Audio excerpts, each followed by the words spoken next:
ഒരു വിഷയമായി വന്നിരിക്കുന്നത് കൊണ്ട് കഴിഞ്ഞ അനേക വർഷങ്ങളായിട്ട് അതിനെക്കുറിച്ച് ചിന്തിക്കുകയും പഠിക്കുകയും ചെയ്തിട്ടുള്ള ഒരു പെന്തക്കോസ്തുകാരൻ എന്നുള്ള നിലയിൽ ഞാൻ മനസ്സിലാക്കിയിട്ടുള്ളതായ കാര്യങ്ങൾ ഇവിടെ നിങ്ങളുമായിട്ട് പങ്കുവയ്ക്കുവാൻ എനിക്ക് താല്പര്യമുണ്ട്. ഇന്നേക്ക് 42 വർഷം മുമ്പ് അമേരിക്കയിലേക്ക് കടന്നു വരുവാൻ തക്കവണ്ണം ഭാഗ്യം ലഭിച്ച ഒരു മലയാളി യുവാവാണ് ഞാൻ.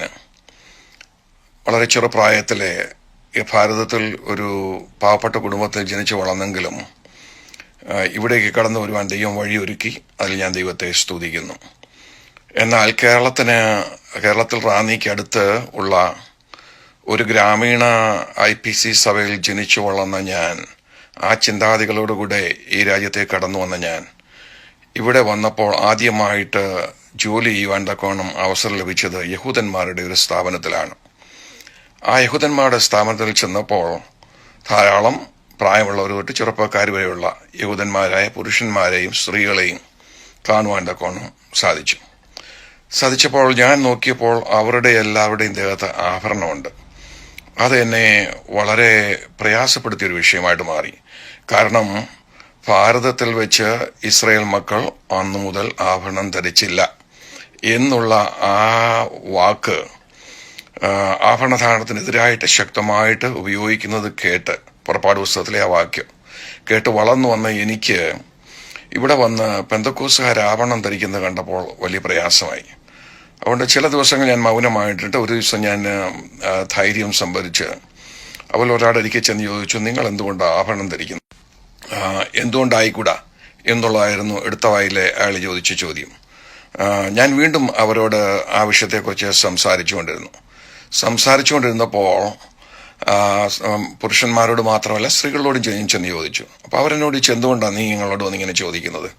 അപ്പം ഞാൻ അവരോട് പറഞ്ഞു, പുറപ്പാട് പുസ്തകത്തിൽ ഇങ്ങനൊരു വാക്യമുണ്ടല്ലോ, ഇസ്രായേൽ മക്കള് ആഭരണങ്ങൾ ഊരി കാളക്കുട്ടിയെ ഉണ്ടാക്കി അഹരോൻ അതിനെ കൊണ്ട് രക്ഷാപർവ്വതത്തിൽ നിന്നിറങ്ങി വന്നപ്പോൾ മോശ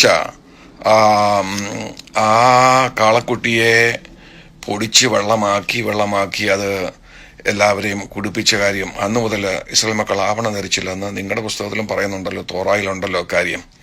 അപ്പോൾ അവരെന്നോട് ഞങ്ങൾ ആരും ഇങ്ങനെ കേട്ടിട്ടില്ല, ഞങ്ങളുടെ റബിമാരും ഞങ്ങളോട് അങ്ങനെ പറഞ്ഞിട്ടില്ല. അതുകൊണ്ട് ഞങ്ങളുടെ റബി വരുമ്പോൾ ശനിയാഴ്ച ദിവസം റബിയോട് ചോദിക്കാൻ പറഞ്ഞു. അപ്പോൾ ശനിയാഴ്ച ദിവസം റബി വരാൻ വേണ്ടി ഞാൻ കാത്തിരുന്നു.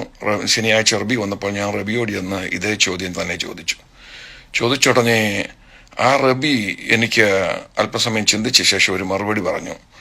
അദ്ദേഹം പറഞ്ഞ മറുപടി ഇതാണ്: ഈ കാലത്ത് ഞങ്ങൾ അങ്ങനെ പഠിപ്പിക്കുന്നില്ല, തോറായിൽ അങ്ങനെ ഉണ്ടെന്നുള്ളത് ശരിയാണ്, എന്നാൽ ഞങ്ങൾ ഈ കാലത്ത് പഠിപ്പിക്കുന്നില്ല. കാരണം ഇന്ന് ഞങ്ങൾ മനസ്സിലാക്കുന്നു, മോശ ഇസ്രായേൽ മക്കളോട് അവരുടെ ആഭരണങ്ങളെല്ലാം ഉപേക്ഷിക്കാൻ തക്കവണ്ണം ദൈവസന്നിധിയിൽ അനുതാപത്തിന്റെ അടയാളമായിട്ട് ഉപേക്ഷിക്കാൻ തക്കവണ്ണം ആവശ്യപ്പെട്ടതിന്റെ കാരണം മിസ്രൈമിൽ നിന്ന് അവർ കടന്നു വന്നതാണ്. മിസ്രൈമിൽ കൊടുത്ത ആഭരണങ്ങളാണ് അവർക്കുണ്ടായിരുന്നത്.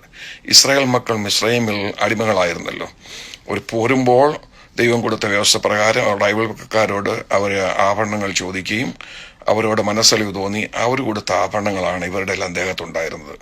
മിസ്രൈമ്യർ പ്രാചീന കാലത്ത് ആഭരണങ്ങൾ ഉണ്ടാക്കുമ്പോൾ ഒന്നുകിൽ അതിനെ പാമ്പിന്റെ രൂപത്തിൽ ഉണ്ടാക്കുക, കഴുത്തിടുന്ന മാലയാണെങ്കിൽ പാമ്പിന്റെ രൂപത്തിൽ ഒരറ്റം തലയായിട്ടും മറ്റേ അറ്റം വാലായിട്ടും തനിക്കത്തലയിൽ പാമ്പിന്റെ രൂപത്തിലാണ് ആഭരണം ഉണ്ടാക്കിയിരുന്നത്. മോതിരങ്ങൾ ഉണ്ടാക്കുമ്പോൾ പോലും അവയിൽ എന്തെങ്കിലും അവർ ദൈവങ്ങളായിട്ട് കരുതിയിരുന്ന രൂപങ്ങളെ കൊത്തിവെക്കുമായിരുന്നു. അപ്പോൾ ആ അർത്ഥത്തിൽ ആഭരണം വിഗ്രഹാരാധനയുടെ ഭാഗമായിരുന്നു. അതുകൊണ്ടാണ് മോശ അതെല്ലാം ഊരി വെക്കുവാൻ തക്കവണ്ണം അന്ന് ഇസ്രായേൽ മക്കളോട് ആവശ്യപ്പെട്ടത്. അത് അപ്പോൾ അദ്ദേഹം എന്നോട് ചോദിച്ചൊരു ചോദ്യം, അന്ന് മുതൽ ഇസ്രായേൽ മക്കൾ ആഭരണം ധരിച്ചില്ല എന്ന് അതിന്റെ താഴെ പറഞ്ഞേക്കുന്ന വാക്യം അവിടെ മരുഭൂമി യാത്രാകാലത്തേക്ക് മാത്രമായിരുന്നു. എന്നാൽ അവർ ഒരിക്കൽ പോലും പിന്നീട് ആഭരണം ധരിച്ചില്ലെങ്കിൽ ദാവീദിന്റെ കാലത്ത് ശലോമോന്റെ ദേവാലയം പണിയുവാൻ തക്കവണ്ണം നിങ്ങൾ എല്ലാവരും സ്വർണവും വെള്ളിയും കൊണ്ടുവരുവാൻ പറഞ്ഞപ്പോൾ കുന്നുകണക്കിന് സ്വർണവും വെള്ളിയും കൊണ്ടുവരുവാൻ അവർക്ക് എവിടെ നിന്ന് ലഭിച്ചു എന്നുള്ളതാണ് അദ്ദേഹം ചോദിച്ച ചോദ്യം. ആ ചോദ്യത്തിന്റെ എനിക്ക് വളരെ ചിന്തിക്കേണ്ടതായിട്ട് വന്നു. അന്ന് എനിക്ക് 21-22 വയസ്സേ ഉള്ളൂ. ഞാനത് വീട്ടിൽ പോയി വളരെ ചിന്തിച്ചു. ആ മനുഷ്യൻ പറഞ്ഞ കാര്യങ്ങളെക്കുറിച്ച് വളരെ ചിന്തിച്ചു കഴിഞ്ഞപ്പോൾ ആ മനുഷ്യൻ പറയുന്ന കാര്യങ്ങളെല്ലാം തന്നെ സത്യമാണ് എന്ന് എനിക്ക് മനസ്സിലായി. അതുകൊണ്ട് അന്ന് മുതൽ തന്നെ ഈ ആഭരണധാരണത്തോടുള്ള ബന്ധത്തിൽ എൻ്റെ ചിന്തകൾക്ക് മാറ്റം വന്നിരുന്നു. എന്നാൽ പെന്തക്കോസ്തുകാരനായ ഞാൻ അതിനെക്കുറിച്ച് പരസ്യമായിട്ട് വാദിക്കാൻ പോവുകയോ ആരോടെങ്കിലും വാദപ്രതിവാദത്തിൽ ഏർപ്പെടുകയോ ഒന്നും ചെയ്തിട്ടില്ലായിരുന്നു. ചില നാളുകൾക്ക് ശേഷം ദൈവം എന്നെ സുവിശേഷവേലയ്ക്ക് വേണ്ടി വിളിച്ച് ഞാൻ സുവിശേഷവേലയിൽ മുമ്പോട്ട് വരുന്ന സമയത്ത് ദൈവം ആദ്യമായിട്ട് ഇവിടെ യുവജനങ്ങളുടെ ഇടയിലാണ് ഞാൻ പ്രവർത്തിക്കാൻ തുടങ്ങിയത്. പെന്തക്കോസ് യുവജന സംഘടന PYFA, Pentecostal youth fellowship of America എന്ന് പറയുന്ന യുവജന സംഘടന ഉണ്ടാക്കുവാൻ തക്കവണ്ണം ദൈവം എന്നെ കരങ്ങളെടുത്ത് ഉപയോഗിച്ചു. അതുമൂലം ന്യൂയോർക്കിൽ മാത്രമല്ല അനേക പട്ടണങ്ങളിൽ പോയി പെന്തക്കോസ് യുവജനങ്ങളോട് സംസാരിക്കാനൊക്കെ ദൈവം അവസരങ്ങൾ ഒരുക്കി. ആ സമയത്തൊന്നും ഞാനിതൊരു വാദപ്രതിവാദ വിഷയമാക്കി മാറ്റാൻ തക്കവണ്ണം ശ്രമിച്ചിട്ടില്ല, ആരോടും വാദിക്കാൻ പോയിട്ടുമില്ല. എങ്കിലും എൻ്റെ ഹൃദയത്തിൽ എനിക്കറിയാമായിരുന്നു നമ്മൾ പറയുന്ന വാദഗതികൾ പൂർണ്ണമായിട്ടും ശരിയല്ലല്ലോ എന്ന്. അത് കഴിഞ്ഞ് ഞാൻ സുവിശേഷവേലയിലേക്ക് വന്നു. IPCയിലെ ഒരു പാസ്റ്ററായിട്ട് 89 ഞാൻ ഓർഡെയിൻ ചെയ്യപ്പെട്ടു. അത് കഴിഞ്ഞ് ഒരു IPC ചർച്ച് ഇവിടെ ന്യൂയോർക്കിൽ ഞാൻ ആരംഭിച്ചപ്പോഴും ഈ ഒരു വിഷയം ഞങ്ങൾ ഒരു വാദപ്രതിവാദ വിഷയമായിട്ട് എടുത്തിട്ടില്ല. എന്നാൽ ആദ്യം മുതൽ തന്നെ ആഭരണം ധരിച്ച ആരെങ്കിലും തിരുവത്താഴത്തിൽ പങ്കെടുത്താൽ അതൊന്നും അവരെ വിലക്കണ്ട എന്നുള്ള ഒരു നിലപാട് ഞാൻ എൻ്റെ സഭയുള്ളവരോട് പറഞ്ഞിരുന്നു. കാരണം അത് തിരുവത്താഴം എടുക്കുന്ന ഒരു അടിസ്ഥാന ഘടകമായിട്ട് അതിരിക്കുന്നില്ല, ദൈവത്തിനും അതിൽ അങ്ങനെ ഒരു പഠിപ്പിക്കുകയില്ല എന്ന് ഞാൻ പറഞ്ഞിരുന്നു. അതിനെക്കുറിച്ച് ഞാൻ അല്പം കൂടെ വിശദമായിട്ട് അല്പം കഴിയുമ്പോൾ പറയാം. എന്നാൽ ആ കാലത്ത് എൻ്റെ ജീവിതത്തിൽ ഉണ്ടായ ഒരു വ്യത്യാസം എന്ന് ചോദിച്ചാൽ, ഇവിടെ വന്ന എന്നേക്കാൾ അന്ന് എൻ്റെ അപ്പൻ്റെ സ്ഥാനത്ത് പ്രായമുണ്ടായിരുന്ന അനേക ദൈവദാസന്മാരുമായിട്ട് അടുത്തിടപഴകാനും അടുത്ത് സംസാരിക്കുവാനും അവരോടൊപ്പം പ്രവർത്തിക്കാനും എല്ലാം ദൈവം എനിക്ക് അവസരങ്ങളെ ആ നാളുകളിൽ തന്നു. അവരുമായിട്ടൊക്കെ ഞാൻ വ്യക്തിപരമായിട്ട് സംസാരിക്കുമ്പോൾ ഞാനൊരു കാര്യം മനസ്സിലാക്കി. അവരിൽ ചുരുക്കം ചിലര് ഭാരതത്തിൽ, കേരളത്തിൽ നമ്മളിന്ന് പഠിപ്പിക്കുന്ന പോലെ തന്നെ പെന്തക്കോസ്തുകാർ യാതൊരു കാരണവശാലും ആഭരണം ധരിക്കാൻ പാടില്ല. ആഭരണം എന്ന് പറയുന്നത് വിഗ്രഹാരാധനയുടെ ഭാഗമാണ് എന്ന് ശക്തമായിട്ട് പഠിപ്പിക്കുന്നവർ ഇവിടെ ഉണ്ടായിരുന്നു. എന്നാൽ ഭൂരിഭാഗം പേരും അങ്ങനെ ഒരു വിഷയത്തിൽ ശക്തമായ ഒരു പഠിപ്പിക്കുക ഇല്ലായിരുന്നു. അവർക്കെല്ലാം വ്യക്തമായിട്ട് അന്നേ അറിയാമായിരുന്നു ഇതൊരു ഉപദേശ വിഷയമായിട്ട് നമുക്ക് സ്ഥാപിക്കാൻ ഒക്കുന്നൊരു കാര്യമല്ല എന്നറിയാമായിരുന്നു എന്ന് ഞാൻ മനസ്സിലാക്കിയിരുന്നു. ആ സമയങ്ങളിൽ ഇവിടെ ഉണ്ടായിരുന്ന പാസ്റ്റർ EJ ഉമ്മൻ എന്ന് പറയുന്ന ഒരു ദൈവത്തിന്റെ ദാസൻ, ഇപ്പോൾ അദ്ദേഹം നിത്യത്തിൽ വിശ്രമിക്കുന്നു. ആ അപ്പച്ചന് എൻ്റെ മക്കളെല്ലാം അമേരിക്കയിലേക്ക് കുടിയേറി വന്നു. പലരും ഞങ്ങളുടെ ചർച്ചിലെ മെമ്പേഴ്സ് ആയിരുന്നു. ആ സമയത്ത് ആ അപ്പച്ചനുമായിട്ട് ഞാൻ പകൽ സമയങ്ങളിൽ എനിക്ക് ഫ്രീ ആയിട്ടുള്ള സമയത്ത് ഞാൻ പോയി പല കാര്യങ്ങളും അതോട് സംസാരിക്കുമായിരുന്നു. അപ്പോൾ ഒരു ദിവസം ഞങ്ങളിങ്ങനെ സംസാരിക്കുമ്പോൾ ഞാൻ അപ്പച്ചനോട് ചോദിച്ചു, അപ്പച്ച, നമ്മുടെ സാറപ്പച്ചനൊക്കെ അമേരിക്കയിൽ വന്നപ്പോൾ അവർ കണ്ടിട്ടുള്ളതാണല്ലോ, അമേരിക്കയിലെ പെന്തക്കോസ്തുകാർ ആഭരണം ധരിക്കുന്ന ഒരു പാവമാണെന്ന് പഠിപ്പിക്കുന്നില്ല. അമേരിക്കൻ പെന്തക്കോസ്ത് സഭകളിൽ ആഭരണം ധരിക്കുന്നവരുണ്ട്, ഇന്ന് വേണ്ടവർക്ക് ധരിക്കാം. അപ്പോൾ ആ ഒരു നിലപാടോട് അദ്ദേഹം കണ്ടിട്ടും തിരിച്ച് കേരളത്തിൽ വന്ന് എന്തുകൊണ്ട് ആണ് ആഭരണം ധരിക്കുന്നത് തെറ്റാണ് എന്ന് പഠിപ്പിച്ച് എന്തുകൊണ്ടാണ് എന്ന് ഞാൻ ചോദിച്ചപ്പോൾ അദ്ദേഹം പറഞ്ഞ ഒരു മറുപടി, സനുമോനെ, ഒരിക്കൽ ഞാൻ ഈ കാര്യം, എന്നെ സനുമോൻ എന്നാണ് വിളിച്ചത്, സനുമോനെ ഞാനൊരു കാര്യം അപ്പച്ചനോട് ഒരിക്കൽ കാര്യം ചോദിച്ചു. അപ്പച്ചൻ അമേരിക്കയിലൊക്കെ പോയി കണ്ടു, അമേരിക്കയിൽ നിന്ന് വരുന്ന മിഷണന്മാരുടെ കയ്യിൽ വിവാഹമോതിരമൊക്കെ ഉണ്ട്. അപ്പോൾ അപ്പച്ചൻ ഇതൊക്കെ കണ്ടിട്ടുള്ളതാണല്ലോ, എന്നിട്ട് ഇന്ന് നമ്മൾ എന്തുകൊണ്ട് ആഭരണം ധരിക്കുന്നത് തെറ്റാണെന്ന് പഠിപ്പിക്കുന്നു എന്ന് ചോദിച്ചപ്പോൾ അദ്ദേഹം കൊടുത്ത മറുപടി, ഉണ്ണിക്കുഞ്ഞെ, ഈ പശീജമ്മനെ വീട്ടിൽ വിളിക്കുന്ന പേര് ഉണ്ണിക്കുഞ്ഞെന്നായിരുന്നു. ഉണ്ണിക്കുഞ്ഞെ, ബ്രദറുകാർ പോലും ഇന്ത്യയിൽ ആഭരണം ധരിക്കരുതെന്ന് പഠിപ്പിക്കുമ്പോൾ നമ്മൾ അതിനെക്കാട്ടിൽ പിന്നിലോട്ട് എങ്ങനെയാണ് പോകുന്നത് എന്നാണ് അദ്ദേഹം കൊടുത്ത മറുപടി എന്ന് ഈ അപ്പച്ചനോട് വ്യക്തമായിട്ട് പറഞ്ഞത് ഞാൻ ഇന്നും നല്ലവണ്ണം ഓർക്കുന്നു. അപ്പോൾ ആദ്യ സമയങ്ങളിൽ ആഭരണം ധരിക്കുന്നത് തെറ്റാണെന്നും ആഭരണം ധരിക്കുന്ന വിഗ്രഹാരാധനയുടെ ഭാഗമാണെന്നും ആഭരണം ഉപേക്ഷിക്കണമെന്നും പഠിപ്പിച്ചിരുന്നു എന്നുള്ളത് ശരിയാണ്. എങ്കിൽ പോലും ക്രമേണ നമ്മുടെ പിതാക്കന്മാരെല്ലാവരും ആ കാര്യം മനസ്സിലാക്കിയിരുന്ന ഒരു ഉപദേശമല്ല, ഇത് ഉപദേശപരമായിട്ട് നമുക്ക് സ്ഥാപിക്കാൻ ഒക്കുന്ന ഒരു വിഷയമല്ല എന്ന് അവർ മനസ്സിലാക്കിയിരുന്നു. അതുപോലെ അന്ന് ഇവിടെ ന്യൂയോർക്കിലുണ്ടായിരുന്ന ഒരു ദൈവത്തിന്റെ ദാസൻ പാസ്റ്റർ KV കുര്യൻ, അദ്ദേഹമായിട്ട് അനേക വിഷയങ്ങൾ തിയോളജിക്കൽ നല്ലവണ്ണം വചനം അറിയാവുന്ന ഒരു ദൈവദാസനായിരുന്നു. അദ്ദേഹമായിട്ട് അനേക വിഷയങ്ങൾ, ബൈബിളിലെ വിഷയങ്ങൾ ചർച്ച ചെയ്യുമായിരുന്നു ഞാൻ മിനിസ്റ്ററിലേക്ക് വന്ന സമയങ്ങളിൽ. ആ സമയങ്ങളിൽ ഞാൻ അദ്ദേഹത്തോട് സംസാരിച്ചപ്പോൾ അദ്ദേഹം എന്നോട് പറഞ്ഞൊരു വിഷയം, പുതിയ നിയമത്തിൽ നമ്മളെ പുതിയ നിയമത്തിൽ നിന്ന് ഉദ്ധരിക്കുന്ന വാക്യം പത്രോസിന്റെ ലേഖനത്തിലെ വാക്യമാണ്, നിങ്ങളുടെ ആഭരണം പൊന്ന്, വെള്ളി, വിലയേറിയ വസ്ത്രം, അലങ്കരിച്ച മുടി തുടങ്ങിയവയല്ല എന്ന് പറയുമല്ലോ. അതാണല്ലോ നമ്മൾ ഉപയോഗിക്കുന്ന വാക്യം. എന്നാൽ അതിൽ പൊന്ന്, വെള്ളി മാത്രം നമ്മൾ ഉപയോഗിച്ചിട്ട് എന്തുകൊണ്ട് നമ്മൾ വിലയേറിയ വസ്ത്രത്തെക്കുറിച്ചും തലമുടി മിന്നുന്നതിനെക്കുറിച്ചും ആഡംബര ജീവിതത്തെക്കുറിച്ചും നമ്മൾ പറയുന്നില്ല എന്ന് അദ്ദേഹം എന്നോട് ചോദിച്ച് ഞാൻ ഇന്ന് ഓർക്കുന്നു. അതുകൊണ്ട് ഇത് അപ്പോസ്തലനായ പത്രോസ് എളിയ ജീവിതത്തെക്കുറിച്ചാണ് പഠിപ്പിക്കുന്നത്, അല്ലാതെ ആഭരണം ധരിക്കുന്നത് പാപമാണെന്ന് പഠിപ്പിച്ചില്ല എന്ന് അദ്ദേഹം പറഞ്ഞ് ഞാൻ ഇപ്പോഴും ഓർക്കുന്നുണ്ട്. ഇനിയും ചരിത്രീയ പശ്ചാത്തലത്തിലേക്ക് ഇറങ്ങി ഞാൻ ഒന്ന് രണ്ട് കാര്യങ്ങൾ പറയട്ടെ. പഴയമത്തോടുള്ള ബന്ധത്തിൽ ഞാൻ പറഞ്ഞല്ലോ, ഇസ്രായേൽ മക്കളോട് പുറപ്പാട് പുസ്തകത്തിൽ വെച്ച് മോശ നിങ്ങളുടെ ആഭരണം എല്ലാം ഊരുവിൻ, ദൈവസമയം യഥാർത്ഥമായിട്ട് നിങ്ങൾ മനസ്താപപ്പെടുന്നെങ്കിൽ നിങ്ങളുടെ ആഭരണം എല്ലാം ഊരി വെക്കാൻ പറഞ്ഞതിന്റെ കാരണം ഞാൻ പറഞ്ഞു. മിസ്രൈമിൽ കൊടുത്ത ആഭരണങ്ങളാണ് അവർ ധരിച്ചിരുന്നത്. മിസ്രൈമി ആഭരണങ്ങളെല്ലാം അവരുടെ ദൈവങ്ങളെ പുകഴ്ത്തിക്കൊണ്ട് ദൈവങ്ങളെ രൂപങ്ങളെ കൊത്തിവെച്ച ആഭരണങ്ങളോ അല്ലെങ്കിൽ കഴുത്തിടുന്ന മാലകളാണെങ്കിൽ പാമ്പിന്റെ രൂപത്തിലുള്ള മാലകളോ ആയിരുന്നു. ഒരറ്റം തലയും ഒരറ്റം വാലുമായിട്ട് വരുന്ന രൂപത്തിലാണ് അവർ മാലയുണ്ടാക്കിയിരുന്നത്. അതുകൊണ്ടൊക്കെയാണ് അവരത് ഊരി വെക്കണമെന്ന് മോശ പറഞ്ഞത് ഞാൻ പറഞ്ഞു. പിന്നീട് പഴയം നമ്മൾ പഠിക്കുമ്പോൾ പലയിടങ്ങളിൽ വെച്ചും ആഭരണത്തിനെതിരായിട്ടുള്ള പ്രസ്താവന നമ്മൾ കാണുന്നുണ്ട്. പ്രത്യേകിച്ചും പ്രവചന പുസ്തകങ്ങൾ നമ്മൾ കാണുന്നുണ്ട്. അതെല്ലാം ഇസ്രായേൽ മക്കളുടെ ധിക്കാരത്തിനെതിരായിട്ടും ഇസ്രായേൽ മക്കളുടെ ആഡംബര ജീവിതത്തിനെതിരായിട്ടും ഇസ്രായേൽ മക്കള് ദൈവത്തിൽ നിന്ന് അകന്നു പോകുന്നതിനെതിരായിട്ടുള്ള സംസാരമാണ് എന്ന് നമുക്ക് കാണുവാൻ തക്കവണ്ണം കഴിയും. അപ്പോൾ അവർ ആഭരണം ഊരി വെക്കാൻ അവരോട് പറഞ്ഞതെല്ലാം അവരുടെ മനസ്താപത്തിന്റെ ഭാഗമായിട്ടാണ്, അല്ലെങ്കിൽ അവരുടെ അനുതാപ കാലത്തിന്റെ ഭാഗമായിട്ടാണ് ആഭരണം ഊരി വെക്കാൻ പറഞ്ഞത് എന്ന് നമുക്ക് കാണാം. അല്ലാതെ ആഭരണം എന്നേക്കുമായിട്ട് ഉപേക്ഷിക്കണമെന്നുള്ള ഒരു പഠിപ്പിക്ക പഴയമത്തിലെങ്ങും ഇല്ല. ഇനി നമ്മൾ പുതിയ നിയമത്തിലേക്ക് കടന്നു വരുമ്പോൾ നമ്മൾ 3 കാര്യങ്ങൾ ഞാനിവിടെ വളരെ വേഗത്തിൽ കാണിക്കാൻ ആഗ്രഹിക്കുന്നു. ഒന്ന്, സ്നാനവും ആഭരണവുമായിട്ട് എന്തെങ്കിലും ബന്ധമുണ്ടോ? കേരളത്തിലെ പെന്തക്കോസ്തുകാര് പാരമ്പര്യമായിട്ട് പഠിപ്പിച്ചിരുന്നത് ആഭരണം ഊരി വെച്ചെങ്കിൽ മാത്രമേ സ്നാനപ്പെടുത്തിയുള്ളൂ ആയിരുന്നല്ലോ.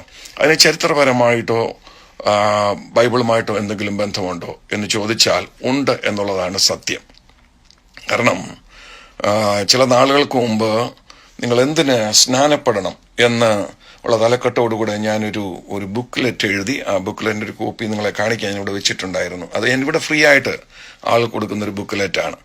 ആ ബുക്ക്ലെറ്റ് എഴുതാൻ വേണ്ടി ഞാൻ സ്നാനം എന്ന വിഷയത്തെക്കുറിച്ച് ദീർഘമായിട്ട് പഠിച്ചപ്പോൾ മനസ്സിലാക്കിയ ഒരു സംഗതി, അനേകം നൂറ്റാണ്ടുകളിലേക്ക് സ്നാനപ്പെടുന്ന വ്യക്തികൾ ആഭരണം ഊരി വെക്കണം എന്ന് തന്നെയായിരുന്നു സഭയുടെ പഠിപ്പീര്. അത് ആഭരണം ഊരാൻ വേണ്ടി ഉള്ള പഠിപ്പിക്കല്ലായിരുന്നു. പിന്നെയോ യഥാർത്ഥ അനുതാപത്തിലേക്ക് വന്ന് അവർ യഥാർത്ഥമായിട്ടും ചിന്തിച്ച് തീരുമാനമെടുത്ത് ക്രിസ്തുവിനെ പിൻപറ്റുവാൻ തക്കവണ്ണമുള്ള താല്പര്യത്തോടുകൂടെ, ക്രിസ്തുവിനെ പിൻപറ്റുവാൻ തക്കവണ്ണമുള്ള ഉറപ്പോടുകൂടെയാണ് അവർ സ്നാനജലത്തിലേക്ക് ഇറങ്ങുന്നത് എന്ന് ഉറപ്പുവരുത്താൻ വേണ്ടിയായിരുന്നു. അനേക ദൈവദാസന്മാരെ കുറിച്ച് ഞാൻ വായിച്ചത്, അവര് സ്നാനപ്പെടുന്നതിന് മുമ്പേ സ്നാനപ്പെടുത്തുന്ന ആളും സ്നാനപ്പെടുന്ന വ്യക്തികളും സ്നാന ശുശ്രൂഷയ്ക്ക് മുമ്പ് ദിവസങ്ങൾ ഉപവാസത്തിൽ സമയങ്ങൾ ചെലവഴിക്കുകയായിരുന്നു. ആ ദിവസങ്ങളിൽ അവർ പൂർണ്ണമായിട്ടും തങ്ങളെ തന്നെ ദൈവസ്ഥലിൽ നിന്ന് പരിശോധിച്ച് തങ്ങളുടെ ജീവിതത്തിലുള്ള സകല പാപങ്ങളെയും ഏറ്റുപറഞ്ഞ് അനുതാപ ഹൃദയത്തോടുകൂടിയാണ് സ്നാനജലത്തിലേക്ക് വന്നിരുന്നത്. ആ സമയത്ത് അതിന്റെ ഭാഗമായിട്ട് അവര് ആഭരണം ഊരി വെക്കുമായിരുന്നു. ഇന്നും ലോകത്തിലെ അനേക കൾച്ചറുകളിൽ അതുണ്ട്. സ്നാന സമയത്ത് സ്നാനപ്പെടുന്നതിന് മുമ്പായിട്ട് സ്നാനാർത്ഥികൾ ആഭരണങ്ങൾ ഊരി വെക്കുന്ന രീതികളുണ്ട്. അപ്പോൾ എന്നാൽ അത് പിന്നീട് ധരിക്കുന്നതിൽ നിന്നും സഭകൾ അവരെ വിലക്കുന്നില്ല. സ്നാനപ്പെട്ട ശേഷം അവരെ മടങ്ങി വന്നതിന് ശേഷം അവർ ദൈവസ്ഥലിൽ മുമ്പോട്ട് പോകുമ്പോൾ ആഭരണങ്ങൾ തുടർന്നും അവർ ധരിക്കുന്നുമുണ്ട്. ഇതാണ് സ്നാനത്തോടുള്ള ബന്ധത്തിൽ ചാരിത്രികമായിട്ട് ക്രൈസ്തവ സഭയിൽ നമ്മൾ കണ്ടത്. എന്നാൽ അനാബാപ്റ്റിസ്റ്റുകളുടെ കാലം തൊട്ട് ഇങ്ങോട്ട് ആഭരണത്തിന് വിരുദ്ധമായി യഥാർത്ഥമായ ഒരു ദൈവവേദല, യഥാർത്ഥമായി ലോകത്തോട് വേർപെട്ട ഒരു ദൈവവേദല ആഭരണം ധരിക്കാൻ ആവശ്യമില്ല. അതും ഒരു ലളിയ ജീവിതത്തിന്റെ ഭാഗമായിട്ടാണ് അവർ പഠിപ്പിച്ചത് എന്നുള്ള കാര്യം നമ്മൾ മനസ്സിലാക്കണം. അത് ബാപ്റ്റിസ്റ്റുകളിൽ നിന്നും പിന്നീട് അത് ഹോളിനെസ് ഗ്രൂപ്പുകാർ അത് ഏറ്റെടുത്തു. ഹോളിനെസ് ഗ്രൂപ്പുകാരുടെ കാലത്താണ് ഈ ആഭരണ വർജനം ഒരു വലിയ വിഷയമായിട്ട് വന്നത്. അതിനെക്കുറിച്ച് ഞാൻ തൊട്ട് പിന്നാലെ പറയാം. ഇപ്പോൾ ഹോളിനെസ് ഗ്രൂപ്പിൽ നിന്നാണ് അമേരിക്കയിലെ പെന്തക്കോസ്റ്റ് പ്രസ്ഥാനം ഉടലെടുത്തത്. കേരളത്തിലാണെങ്കിൽ ബ്രദർ ആൻഡ് ബാക്ക്ഗ്രൗണ്ടിൽ നിന്നാണ് പെന്തക്കോസ്റ്റ് പ്രസ്ഥാനം ഉടലെടുത്തത്. ബ്രദർ ആൻഡ് ബാക്ക്ഗ്രൗണ്ടുകാരുടെ മുൻഗാമികൾ എന്ന് പറയുന്നത് അനാബാപ്റ്റിസ്റ്റുകളായിരുന്നു. അപ്പോൾ അനാബാപ്റ്റിസ്റ്റുകളുടെ കാലം തൊട്ട് തുടങ്ങിയ ആഭരണ വർജനം എന്ന വിഷയമാണ് പിന്നീട് അത് ബ്രദർ സഭ കേരളത്തിലെ പെന്തക്കോസ്റ്റ് സഭകളിലേക്കും കടന്നു വന്നത്. അതുപോലെ തന്നെ പാശ്ചാത്യ ലോകത്ത് നമ്മൾ നോക്കിയാൽ അനബാപ്റ്റിസ്റ്റുകളിൽ നിന്നും ആണ് ഹോളിനെസ് മൂവ്മെന്റുകളുടെ മുൻഗാമിയായിട്ട് അവർ തീർന്നു. അപ്പോൾ ഹോളിനെസ് മൂവ്മെന്റിൽ നിന്നാണ് പെന്തക്കോസ്റ്റ് മൂവ്മെന്റ് പാശ്ചാത്യ ലോകത്തുണ്ടായത്. അപ്പോൾ ആ അനബാപ്റ്റിസ്റ്റ് തുടങ്ങി പഠിപ്പിക്കുക ഹോളിനെസ് മൂവ്മെന്റ് വഴി പെന്തക്കോസ്റ്റിലേക്ക് കടന്നു വന്നു എന്ന് നമുക്ക് വേണമെങ്കിൽ പറയാം. അപ്പോൾ പെന്തക്കോസ്റ്റിന്റെ ആരംഭകാല ആളുകൾ ആരും തന്നെ ആഭരണം ധരിച്ചിരുന്നില്ല എന്നുള്ളതാണ് സത്യം. അവര് അങ്ങനെ പഠിപ്പിക്കുകയും ചെയ്തു. അത് യോഗത്തിൽ നിന്നുള്ള വേർപാടിന്റെ ഒരു ഭാഗമായിട്ട് അവര് അത് പഠിപ്പിക്കുകയും അത് പ്രൊമോട്ട് ചെയ്യുകയും ചെയ്തുകൊണ്ടിരുന്നു. എന്നാൽ പിന്നീട് അവർ മനസ്സിലാക്കി, ദൈവവചനം വ്യക്തമായിട്ട് പഠിച്ചപ്പോൾ അവർ മനസ്സിലാക്കി, ഇതൊരു ഉപദേശ വിഷയമല്ല, ഇതൊരു ലൈഫ് സ്റ്റൈൽ ഇഷ്യൂ ആണ്. This is not a doctoral issue, this is a lifestyle issue. അപ്പോൾ ഡോക്ടറൽ ഇഷ്യൂ എല്ലാവരും ഫോളോ ചെയ്യണം എന്ന് നമുക്ക് നിർബന്ധമായിട്ട് പഠിപ്പിക്കണം. എന്നാൽ ലൈഫ് സ്റ്റൈൽ ഇഷ്യൂ പൂർണ്ണമായിട്ടും പിന്തുടർന്ന് ആരെ അടിച്ചേൽപ്പിക്കാൻ നമുക്ക് അവകാശമില്ല എന്ന് മനസ്സിലാക്കിയത് കൊണ്ടാണ് പാശ്ചാത്യ ലോകത്ത് പെന്തക്കോസ്തുകാർ അവരുടെ നിലപാടിൽ വ്യത്യാസം വരുത്തിയത്. അതുകൊണ്ട് ഇന്ന് ആഭരണം ധരിക്കാൻ എന്നുള്ളവർക്ക് ഇന്ന് ആഭരണം ധരിക്കാം. എന്നാൽ ഞാനൊരു കാര്യം കൂടെ പറയട്ടെ. ഈ പെന്തക്കോസ്റ്റ് മിഷണറിമാരും ഇന്ത്യയിൽ വന്ന്, കേരളത്തിൽ വന്ന് നമ്മുടെ ദൈവമക്കളെ ആഭരണം ധരിക്കരുതെന്ന് പഠിപ്പിച്ചു. അതും പെന്തക്കോസ്റ്റ് പ്രസ്ഥാനത്തിന്റെ ആരംഭ സമയങ്ങളിൽ ആഭരണത്തിന് വിരുദ്ധമായിട്ട് സംസാരിച്ചതിന്റെ ഒരു പ്രധാന കാരണമായിട്ട് മാറി. എന്നാൽ കേരളത്തിൽ നിന്ന് ബൈബിൾ കോളേജിൽ പഠിക്കാനും മറ്റുമായിട്ട് ഈ മിഷണറിമാരുടെ നാട്ടിലേക്ക് വന്നപ്പോഴേക്കും ഇവിടുത്തെ പെന്തക്കോസ്തുകാർ അവരുടെ നിലപാടുകൾ മാറ്റിയിരുന്നു എന്നുള്ളതാണ് സത്യം. എന്നാൽ കേരളത്തിലെ ആ പഠിപ്പിക്കലുകൾ തന്നെ നമ്മുടെ മലയാളികളായ ആളുകൾ തുടർന്നു പോന്നു. ഇന്നും അത് തുടർന്നു പോരുന്നു. അപ്പോൾ ആഭരണവും സ്നാനവും തമ്മിലുള്ള ബന്ധം ഇതാണ്. ഇനിയും രണ്ടാമത് പെന്തക്കോസ്തുകാരുടെ ഇടയ്ക്കുള്ള ഒരു രീതിയാണ് ആഭരണം ധരിച്ചവർക്ക് തിരുവത്താഴം കൊടുക്കുകയില്ല. ഇന്നും പലപ്പോഴും ആളുകൾ ചോദിക്കുന്ന ഒരു ചോദ്യമാണ്, നിങ്ങളുടെ സഭയിൽ ആഭരണം ധരിച്ചവർക്ക് തിരുവത്താഴം കൊടുക്കുമോ? എവിടെ നിന്ന് ആ ചിന്താഗതി കടന്നു വന്നു എന്നുള്ളതിനെ കുറിച്ച് ഞാൻ പഠിച്ചപ്പോൾ ഞാൻ മനസ്സിലാക്കിയത്, ആ ചിന്താഗതി കടന്നു വന്നത് ഹോളിനെസ് മൂവ്മെന്റിൽ നിന്നാണ്. വാസ്തവത്തിൽ ആഭരണം ധരിച്ചവർക്ക് തിരുവത്താഴം കൊടുക്കരുത് എന്ന് ആദ്യമായിട്ട് പഠിപ്പിച്ച വ്യക്തി ജോൺ വെസ്ലിയാണ്. ജോൺ വെസ്ലി ആയിരുന്നല്ലോ ഹോളിനെസ് മൂവ്മെന്റിലെ ഏറ്റവും ശക്തനായ ഭർത്താവ്. പിന്നീട് അദ്ദേഹം മെതോഡിസ്റ്റ് സഭയുടെ സ്ഥാപകനായിട്ട് മാറി. ജോൺ വെസ്ലിയുടെ കുടിവരകളിൽ വലിയ ഉണർവ് അമേരിക്കയിലും ഇംഗ്ലണ്ടിലും ഒക്കെ ഉണ്ടായി. ആ സമയത്ത് ജോൺ വെസ്ലി ആഭരണധാരണത്തിന് വിരുദ്ധമായി വളരെ ശക്തമായിട്ട് സംസാരിച്ച വ്യക്തിയാണ്. വ്യക്തമായി സംസാരിച്ചെന്ന് മാത്രമല്ല, ആഭരണം ധരിച്ചവർക്ക് തിരുവത്താഴം കൊടുക്കാൻ പാടില്ല എന്ന ആദ്യമായൊരു നിയമം ഉണ്ടാക്കിയത് ജോൺ വെസ്ലിയാണ്. ഞാൻ വായിച്ചത് അതിനെക്കുറിച്ച് എന്തെന്ന് ചോദിച്ചാൽ, ആ തിരുവത്താഴം നടത്തുന്ന ഞായറാഴ്ചകളിൽ വരുന്നവരെ നോക്കാൻ വേണ്ടി വാതിക്കൽ ജോൺ വെസ്ലി വോളണ്ടിയർമാരെ നിർത്തിയിരുന്നു. അതിൽ ആഭരണം ധരിച്ചവരെ ഒരു സൈഡിലേക്കും ആഭരണം ധരിച്ചവരെ വേറൊരു സൈഡിലേക്കും വിട്ടിട്ട് ആഭരണം ധരിക്കാത്തവരിയ്ക്കുന്ന സൈഡിൽ മാത്രമേ താൻ തിരുവത്താഴം കൊടുക്കുകയുള്ളായിരുന്നു. അത്ര ശക്തമായിട്ട് അതിനെതിരായിട്ട് സംസാരിച്ച വ്യക്തിയാണ്. എന്നാൽ അന്ന് ജോൺ വെസ്ലിക്ക് വിശ്വാസ സ്നാനം എന്ന ദർശനം ലഭിച്ചിട്ടില്ല എന്ന് നമ്മൾ മനസ്സിലാക്കണം. എന്നാൽ പിന്നെ ജോൺ വെസ്ലിയുടെ ഗ്രൂപ്പിൽ ഈ ഹോളിനെസ് എന്നുള്ള പഠിപ്പിക്കുക ഒരു എക്സ്ട്രീമായിട്ട് മാറിയിട്ട് ഇതിൽ ആരാണ് ഹോളി, ആരാണ് അൺഹോളി, ആരാണ് വിശുദ്ധൻ, ആരാണ് വിശുദ്ധനല്ലാത്ത വ്യക്തി എന്നുള്ളതിനെ കുറിച്ച് ആ ഗ്രൂപ്പിൽ തന്നെ വാദപ്രതിവാദങ്ങളുണ്ടായി, പല സ്പ്ലിൻഡർ ഉണ്ടായി, പല ഗ്രൂപ്പുകളുണ്ടായി ആയിട്ട് മാറി. ഇവൻച്വലി അത് മെത്തഡിസ്റ്റ് ചർച്ചായിട്ട് മാറി. ഇന്ന് അവരങ്ങനെ ഒരു വിഷയം പോലും പഠിപ്പിക്കുന്ന പോലും ഇല്ല, അങ്ങനെ വിഷയത്തെ തൊടുക പോലും ഇല്ല. ഇതാണ് തിരുവത്താഴവും ആഭരണധാരണവും തമ്മിലുള്ള ബന്ധം. മൂന്നാമതായിട്ട് ലൈഫ് സ്റ്റൈലും ആഭരണധാരണവും തമ്മിലുള്ള ബന്ധം ഞാൻ പറയാം. വാസ്തവത്തിൽ അവിടെയാണ് ആഭരണധാരണത്തിന് വിരുദ്ധമായിട്ട് നമുക്ക് എന്തെങ്കിലും പറയാൻ ഒക്കുമെങ്കിൽ പറയാൻ കിടക്കുന്നത്. കാരണം പ്രത്യേകിച്ചും ഭാരതീയരെ സംബന്ധിച്ചോളം സ്വർണ്ണത്തോട് വലിയ ഭ്രമമാണ്. ഈ ദിവസങ്ങളിലൊക്കെ നമ്മൾ പലയിടത്തും കേട്ടതുപോലെ വലിയ ഭ്രമമാണ്. ലോകത്തിൽ ഏറ്റവും കൂടുതൽ സ്വർണം വാരിക്കൂട്ടി വെച്ചേക്കുന്നത് ഇന്ത്യയിലാണ്.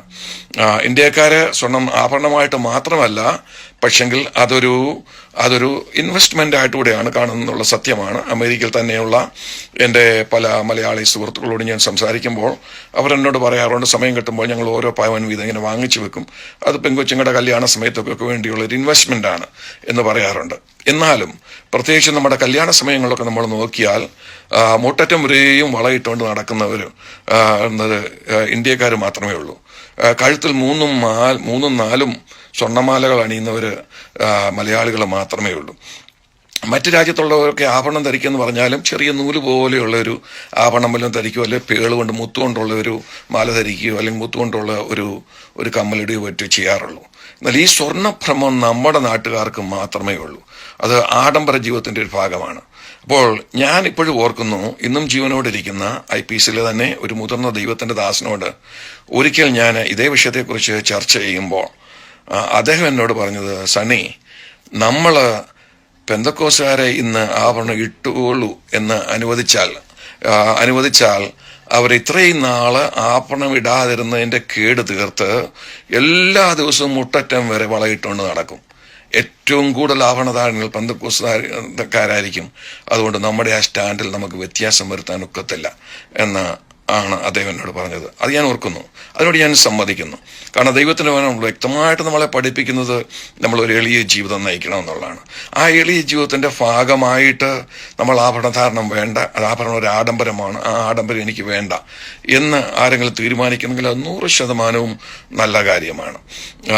എന്നാൽ അങ്ങനെ തീരുമാനിക്കുന്നവർ മറ്റു കാര്യങ്ങളിലും അതേ ലളിത ജീവിതം കാണിക്കണം. അടുത്ത സമയത്ത് ഒരു ദൈവദാസൻ എന്നോട് പറഞ്ഞ ഒരു വിഷയം, അതിവിടെ ഏതോ ഒരു ഫോറത്തിൽ ആരോ അത് പറഞ്ഞു എന്നാണ് ഞാൻ വിശ്വസിക്കുന്നത്.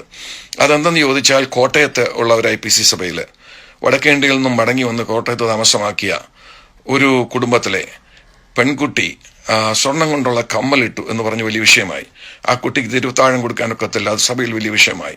മാറിയ ഉടനെ ആ പിതാവ് വളരെ ബുദ്ധിപൂർവ്വം ആ വിഷയം കൈകാര്യം ചെയ്തിട്ട് പറഞ്ഞു, നിങ്ങൾ വിഷമിക്കേണ്ട, ഞാനത് കൈകാര്യം ചെയ്തുകൊള്ളാം എന്ന് പറഞ്ഞിട്ട് അദ്ദേഹം പോയി ഒരു തട്ടാൻ്റെ അരികിൽ ചെന്ന് ആ കമ്മൽ ഊരി കൊടുത്ത് ആ കമ്മലിന്റെ സ്വർണം ഉപയോഗിച്ച് വേണമെങ്കിൽ അതിൻ്റെ കൂടെ അല്പം കൂടെ ആഡ് ചെയ്തിട്ട് അദ്ദേഹം ആ കമ്മലിന്റെ സ്വർണം ഒരു വാച്ചിന്റെ ചെയിനാക്കി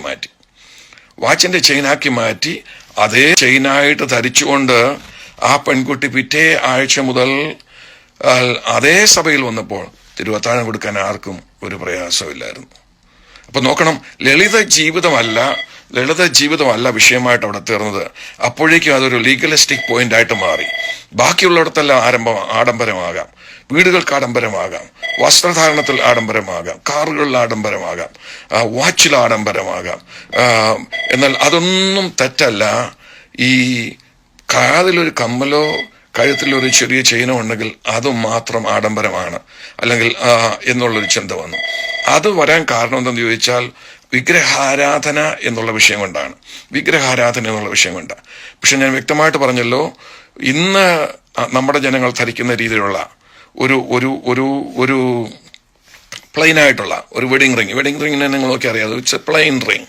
അപ്പൊ പ്ലെയിൻ ആയിട്ടുള്ള ഒരു റിങ് വിഗ്രഹാരാധന എന്ന് പറയാൻ ബൈബിളിൽ യാതൊരു സൂചനയുമില്ല. കഴുത്തിലിടുന്ന ചെറിയൊരു ചെയിന് വിഗ്രഹാരാധനയാണെന്ന് പറയാൻ, അതിൻ്റെ അറ്റത്ത് ഒരു ഹാർട്ടിന്റെ ഷേപ്പിൽ ഒരു പെണ്ണിന്റ് തൂക്കിയിട്ടാൽ അത് വിഗ്രഹാരാധനയാണെന്ന് പറയാൻ ബൈബിളിൽ യാതൊരു സൂചനയുമില്ല. എന്നാൽ ഒരു റിലീജിയസ് സിമ്പലുകൾ അതിലിടുമ്പോൾ അതെടുത്ത് മുത്തം കൊടുക്കുമ്പോൾ അതിനെ വിഗ്രഹാരാധനയാകമായിട്ട് മാറ്റുമ്പോൾ ചെയ്യുമ്പോൾ അത് വിഗ്രഹാരാധനയുടെ ഭാഗമായിട്ട് മാറി എന്ന് വേണമെങ്കിൽ നമുക്ക് പറയാം. അതുകൊണ്ട് ഈ വിഷയം വളരെ ബുദ്ധിപൂർവ്വം നമ്മൾ കൈകാര്യം ചെയ്യേണ്ട ഒരു വിഷയമാണ്. ഇതൊരു ഉപദേശ വിഷയമല്ല, ഇതൊരു ലൈഫ് സ്റ്റൈൽ ഇഷ്യൂ ആണ്. ലൈഫ് സ്റ്റൈൽ ഇഷ്യൂ ആയതുകൊണ്ട് ഇത് ആരുടെയും മേൽ പിടിച്ചേൽപ്പിക്കാൻ നമുക്ക് അവകാശമില്ല. കേരളം വിട്ടുകഴിഞ്ഞാൽ IPCയിൽ തന്നെ വടക്കേ ഇന്ത്യയിലെ സഭകളിലെല്ലാം ആഭരണം ഇട്ടവർക്കാണ് നമ്മൾ തിരുവത്താഴം കൊടുക്കുന്നത്. കാരണം ഞാൻ പറഞ്ഞല്ലോ, മനസ്താപത്തിന്റെ സമയത്താണ് ആഭരണം ഊരിവെക്കുന്നത്. അനേക കൾച്ചറുകളിലും വടക്കേ ഇന്ത്യയിലെ പല കക്ഷികളിലും ആഭരണം ഊരിവെക്കുന്നത്, സ്ത്രീകൾ ആഭരണം ഊരിവെക്കുന്ന ഒരു വിധവമാരായി തീരുമ്പോഴാണ്. അപ്പോൾ ആഭരണം ധരിക്കാത്ത ഒരാൾ സഭയിൽ വന്നാൽ അതിന്റെ അർത്ഥം അവർ വിധവയാണെന്നാണ്. ഒറ്റ നോട്ടത്തിന് വിധവയെ നമുക്ക് കണ്ടെത്താം. അപ്പോൾ അതുകൊണ്ട് അവിടെ നിന്ന് ആഭരണം ഊരി വെക്കണമെന്ന് പറയാൻ പോലും സാധ്യമല്ല. ഒരു കാര്യം കൂടെ പറഞ്ഞിട്ട് ഞാൻ നിർത്താൻ, സമയം മുമ്പോട്ട് പോകുന്നല്ലോ. അമേരിക്കയിലുള്ള എന്റെ തലമുറയിൽപ്പെട്ട പെന്തക്കോസുകാരും എന്നെക്കാട്ടിൽ ഇളയ തലമുറയിൽപ്പെട്ട പെന്തക്കോസുകാരും നാട്ടിൽ നിന്നൊരു ഭൂരിഭാഗം പേരും ഇന്നും ആഭരണം ധരിക്കുന്നില്ല. നാട്ടുപിതാക്കന്മാർ പഠിപ്പിച്ച പഠിപ്പിക്കൽ തന്നെ മുമ്പോട്ട് പോകുന്നു. എന്നാൽ ഇവിടെ വളർന്നു വരുന്ന കുഞ്ഞുങ്ങൾക്ക് വലിയൊരു വിഷയമുണ്ട്. കാരണം അവർ കാണുന്ന പെന്തക്കോസുകാരായ അമേരിക്കൻ പെന്തക്കോസ് ചർച്ചുകളിൽ പോകുന്ന ആളുകളെല്ലാം ആഭരണം ധരിക്കുന്നുണ്ട്. അതിനെക്കാട്ടും വലിയൊരു വിഷയമായിട്ട് അവർക്ക് മാറിയത് ജോയ്സ് മായർ ടെലിവിഷനിൽ വരാൻ തുടങ്ങിയപ്പോഴാണ്. ഭാരതത്തിലുള്ളവരും കേരളത്തിലുള്ളവരും സ്നേഹിക്കുകയും വാച്ച് ചെയ്യുകയും ചെയ്യുന്ന ഒരാളാണല്ലോ ജോയ്സ് മയർ. അപ്പോൾ ജോയ്സ് മയർ ഒരു പെന്തക്കോസ് വനിതയാണെന്ന് സമ്മതിച്ചുകൊണ്ട് അവർ ടെലിവിഷനിൽ വന്ന് പ്രസംഗിക്കാൻ തുടങ്ങിയപ്പോൾ ഇവിടെ അമേരിക്കയിൽ വളർന്നു വരുന്ന കുഞ്ഞുങ്ങൾ ശ്രദ്ധിച്ചൊരു സംഗതി എന്താണെന്ന് ചോദിച്ചാൽ, അവർ നീല ഡ്രസ്സ് ഇടുകയാണെങ്കിൽ നീല കമ്മല്, നീലമാല, പച്ച ഡ്രസ്സ് ഇടുകയാണെങ്കിൽ പച്ചക്കമ്മല്, പച്ചമാല, ഒരു ദിവസം സ്വർണ്ണമാല ഇടുന്നു, ഒരു ദിവസം മുത്തുമാല ഇടുന്നു, ഒരു ദിവസം വർജ്ജമാല ഇടുന്നു. ഇങ്ങനെ ഇട്ടുകൊണ്ട് വരുന്ന ഈ സ്ത്രീയെ സ്വീകരിക്കാൻ നമുക്കാർക്കും പ്രയാസമില്ല. അപ്പോൾ അന്ന് കുഞ്ഞുങ്ങളെല്ലാം ചോദിച്ചൊരു ചോദ്യം, എന്തുകൊണ്ട് ഈ സ്ത്രീയെ പെന്തക്കോസ്തുകാരിയായ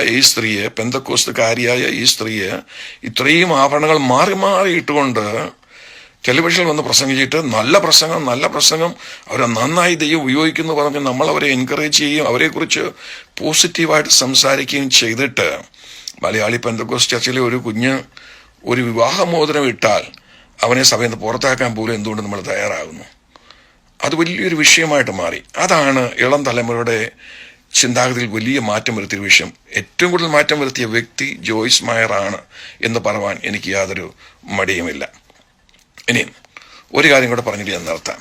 എളിയ ജീവിതത്തിന്റെ ഭാഗമായിട്ട് നമ്മൾ ആഭരണം മാറ്റി വെക്കുന്നെങ്കിൽ യാതൊരു തെറ്റുമില്ല.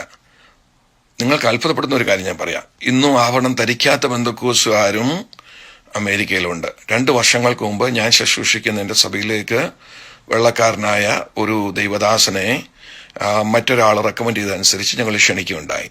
അദ്ദേഹം വന്നപ്പോൾ ഞാൻ ശ്രദ്ധിച്ചു, അദ്ദേഹത്തിന്റെ കയ്യിൽ വിവാഹമോതിരമില്ല, അദ്ദേഹത്തിന്റെ ഭാര്യയുടെ കയ്യിൽ വിവാഹമോതിരമില്ല, ഭാര്യ ആഭരണം ധരിച്ചിട്ടില്ല.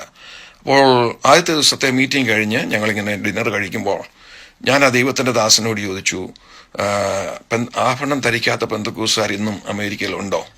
നിങ്ങളെ കണ്ടിട്ട് എനിക്ക് വലിയ അത്ഭുതം തോന്നുന്നല്ലോ, അങ്ങനെയുള്ളവരെയല്ലല്ലോ ഞങ്ങൾ സാധാരണ ടെലിവിഷനും മറ്റും കാണാറുള്ളത് എന്ന് പറഞ്ഞപ്പോൾ അദ്ദേഹം എന്നോട് പറഞ്ഞത്, ഉണ്ട് പാസ്റ്ററെ, ഇന്നും ഉണ്ട്. അദ്ദേഹം എന്നിട്ട് എന്നെ ഒരു കോൺഫറൻസിന് ക്ഷണിച്ചു. ഞാൻ പോകാൻ എനിക്ക് സാധിച്ചില്ല. അദ്ദേഹം എന്നോട് പറഞ്ഞു, 100-ലധികം സഭകൾ ഇങ്ങനെയുള്ള ഇതേ ഉപദേശത്തിനെ പിടിച്ചു നിൽക്കുന്നവര് വെള്ളക്കാരുടെ ഇടയിൽ തന്നെ ഉണ്ട്. ഞങ്ങൾക്ക് വർഷത്തിലൊരിക്കൽ കോൺഫറൻസ് ടെന്നസിയിൽ വെച്ചുണ്ട്. അത് പാസ്റ്റർ വരുന്നെങ്കിൽ വാ, ഞാൻ റെക്കമെൻഡ് ചെയ്യാം, പാസ്റ്ററുടെ കാര്യം ഞാൻ ടേക്ക് കെയർ ചെയ്യാം. ഏതായാലും പറഞ്ഞെങ്കിൽ എനിക്ക് ഇതുവരെ പോകാൻ സാധിച്ചില്ല. പോകണമെന്ന് എനിക്ക് ആഗ്രഹമുണ്ട്, അടുത്ത വർഷം പോകണമെന്ന് എനിക്ക് ആഗ്രഹമുണ്ട്. അപ്പോൾ ഞാൻ പറഞ്ഞത്, അങ്ങനെ ജീവിക്കുന്നവരിന്നുമുണ്ട്. പക്ഷെങ്കിൽ അതൊരു ലൈഫ് സ്റ്റൈൽ ഇഷ്യൂ ആണെന്ന് നമ്മൾ സ്വീകരിക്കണം. നമ്മൾ ആരെയും പിടിച്ചേൽപ്പിക്കാൻ പോകല്ല. ആരെങ്കിലും ആഭരണം ധരിക്കുന്നെങ്കിൽ അത് അവർ 2ാം ക്ലാസ് പെന്തക്കോസ്തുകാരാണെന്ന് ചിന്തിക്കല്ല, 2ാം ക്ലാസ് ദൈവമക്കളാണെന്ന് ചിന്തിക്കല്ല. ഇനി അൾട്ടിമേറ്റ് ആയിട്ട് എനിക്ക് പറയാനുള്ളൊരു പോയിന്റോടെ ഞാൻ പറയാം. പെന്തക്കോസ്തുകാർ, ഞാനൊരു പെന്തക്കോസ്തിലെ പാസ്റ്ററാണെന്ന് ഉള്ള തികഞ്ഞ ബോധത്തോടുകൂടെ തന്നെ ഞാൻ പറയുന്നു, പെന്തക്കോസ്തുകാർക്ക് അടിസ്ഥാനപരമായ ഒരു തെറ്റുപറ്റി. അതെന്താണെന്നറിയാമോ? ദൈവം പെന്തക്കോസ്ത് അനുഭവത്തെ 20-ാം നൂറ്റാണ്ടിൽ ലോകത്തിലേക്ക് അയച്ചത് വേറെ ഒരു ഡിനോമിനേഷൻ കൂടെ സൃഷ്ടിക്കാൻ വേണ്ടിയല്ല. ഒന്നല്ല, ഇന്ന് 100-കണക്കിന് 1000-കണക്കിന് പെന്തക്കോസ്റ്റൽ ഡിനോമിനേഷനുകൾ ലോകത്തിലുണ്ടല്ലോ.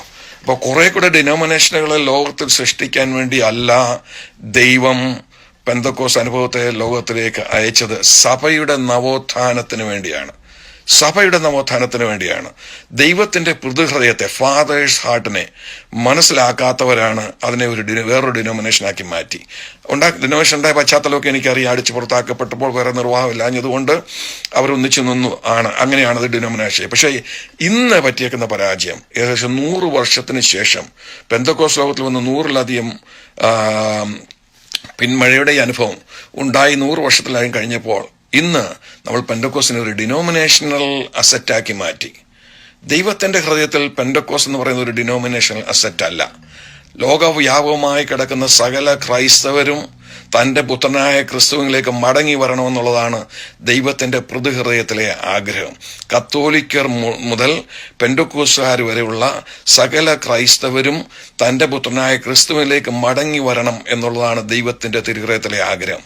അവരെ മടക്കി കൊണ്ടുവരാൻ വേണ്ടിയാണ് സകല സത്യത്തിലേക്ക് നമ്മളെ വഴി നടത്താൻ തക്കവണ്ണം ദൈവം തമ്പുരാൻ അയച്ചു തന്ന ത്രിത്വത്തിൽ 3-മനായ പരിശുദ്ധാത്മാവിന്റെ കവിഞ്ഞൊഴുക്ക് 20-ാം നൂറ്റാണ്ടിൽ ദൈവം ലോകത്തിലേക്ക് വീണ്ടും മടക്കി അയച്ചത്.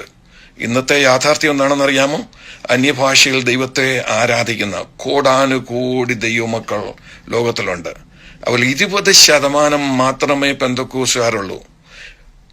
വിൻസ്റ്റൺ സൈനൻ എന്ന് പറയുന്ന ഇന്ന് ജീവിച്ചിരിക്കുന്ന ഏറ്റവും പ്രസിദ്ധനായ പെന്തക്കോസ് ചരിത്രകാരൻ നടത്തിയ പഠനമനുസരിച്ച് അന്യഭാഷ സംസാരിക്കുന്നവരിൽ 20% പേര് മാത്രമേ പെന്തക്കോസുകാരായിട്ടുള്ളൂ. ബാക്കി 80% പേരും പെന്തക്കോസിന് പുറത്താണ്. കത്തോലിക്കരുടെ ഇടയിൽ കരിസ്മാറ്റിക് ഉണ്ട്, യാക്കോബക്കാരുടെ ഇടയിൽ കരിസ്മാറ്റിക്, ഓർത്തഡോക്സുകാരുടെ ഇടയിൽ കരിസ്മാറ്റിക് ഉണ്ട്, മർത്തോമാക്കാരുടെ ഇടയിൽ കരിസ്മാറ്റിക് ഗ്രൂപ്പുകളുണ്ട്. ലോകഭാഗമായിട്ട് എല്ലാ ഡിനോമിനേഷനിലും കരിസ്മാറ്റിക് ഗ്രൂപ്പുകളുണ്ട്. ലോകത്തനേക രാജ്യങ്ങളിൽ പോകാൻ ഭാഗ്യം ലഭിച്ചൊരു വ്യക്തി എന്നുള്ള നിലയിൽ എല്ലാ ഭൂഖണ്ഡങ്ങളിലും പോയി പ്രസംഗിക്കാൻ ഭാഗ്യം ലഭിച്ച, ദൈവകൃപയാൽ ലഭിച്ചൊരു ഭാഗ്യം എന്നുള്ള നിലയിൽ ഞാൻ പറയട്ടെ, ദൈവം തമ്പുരാൻ ഡിനോമിനേഷനുകൾ ബാരിയറുകളെ ബ്രേക്ക് ചെയ്ത് ഡിനോമിനേഷൻ മതിലുകളെ ചവിട്ടി തകർത്ത് തന്റെ പരിശുദ്ധാത്മാവിനെ ആഗ്രഹിക്കുന്ന ഏവർക്കും കൊടുക്കാമെന്ന് പറഞ്ഞ കർത്താവ്, ഒരു പിതാവ് തന്നോട് നല്ല കാര്യങ്ങളെ ചോദിക്കുന്ന മക്കൾക്ക് നല്ല ദാനങ്ങളെ കൊടുക്കുന്ന പോലെ എന്റെ പിതാവിനോട് പരിശുദ്ധാത്മാവിനെ ചോദിക്കുന്ന ആർക്കും കൊടുക്കാമെന്ന് പറഞ്ഞ കർത്താവ് ഡിനോമിനേഷണൽ ബാരിയറുകളെ ബഹുമാനിക്കാതെ പെന്തക്കോസെന്നോ ബ്രദറെന്നോ ബാപ്റ്റിസ്റ്റെന്നോ യാക്കോബായെന്നോ മർത്തോമായെന്നോ ഉള്ള മതിലുകളെ ഒന്നും വകവെക്കാതെ ആ മതിലുകളെ ഇടിച്ച് തകർത്തിട്ട് പരിശുദ്ധാത്മാഭിഷേകം ആഗ്രഹിക്കുന്ന എല്ലാവർക്കും ഇന്നത് കൊടുത്തുകൊണ്ടിരിക്കുകയാണ്. അന്യഭാഷകൾ സംസാരിക്കുന്നവരിൽ 80% പേരും പെന്തക്കോസുകാരല്ല. ഈ യാഥാർത്ഥ്യം ഈ പെന്തക്കോസുകാർ മനസ്സിലാക്കണം. ഇത് യാഥാർത്ഥ്യമാണ്, ഇത് നമ്മൾ മനസ്സിലാക്കണം. കാരണം എന്തെന്ന് ചോദിച്ചാൽ, ദൈവത്തിന്റെ ഹൃദയത്തിലെ ആഗ്രഹം സകല ക്രൈസ്തവരും തന്റെ മകനായ ക്രിസ്തുവിലേക്ക് മടങ്ങി വരണമെന്നാണ്. കാരണം അവൻ തിരിച്ചു വരാൻ കാലമായി. അവന് വേണ്ടി ഒരുങ്ങിയിരിക്കുന്നവരെ ചേർക്കാനാണ് വരുന്നത്. ഏതെങ്കിലും ഒരു ഡിനോമിനേഷൻ പെറ്റവരെ ചേർക്കാനല്ല അവൻ വരുന്നത്. അവന് വേണ്ടി കാത്തിരുന്ന വചനപ്രകാരം ജീവിക്കുന്ന ആളുകളെ ചേർക്കാനാണ് അവൻ മടങ്ങി വരുന്നത്. അതുകൊണ്ട് ഇന്നും ദൈവം പരിശുദ്ധാത്മാവിനെ നൽകാൻ ദൈവത്തിന് മനസ്സാണ്, യാചിക്കുന്ന ആർക്കും നൽകാൻ മനസ്സാണ്. ഇതുവരെ നിങ്ങൾക്ക് അനുഭവം ഉണ്ടായിട്ടില്ലെങ്കിൽ ആ അനുഭവത്തിലേക്ക് നിങ്ങൾ കടന്നു വരട്ടെ. അതുകൊണ്ട് നാം പഠിപ്പിച്ചു വന്ന പഠിപ്പിക്കലുടെ ചരിത്രപരമായ യാഥാർത്ഥ്യം മനസ്സിലാക്കി, ദൈവവചനപ്രകാരമുള്ള യാഥാർത്ഥ്യങ്ങൾ മനസ്സിലാക്കി അവയെ സ്വീകരിച്ച് വചനത്തിന് മുൻതൂക്കം കൊടുക്കുന്നതിന് മുൻതൂക്കം കൊടുത്തുകൊണ്ട് മുമ്പോട്ട് പോകാൻ ദൈവം നമ്മളെ എല്ലാവരെയും സഹായിക്കട്ടെ എന്ന് പറഞ്ഞുകൊണ്ട് ഞാൻ എൻ്റെ വാക്കുകൾ ഉപസംഹരിക്കുന്നു. എന്നെ ശ്രദ്ധിച്ച എല്ലാവർക്കും വളരെ നന്ദി. ദൈവം നിങ്ങളെല്ലാവരെയും അനുഗ്രഹിക്കട്ടെ.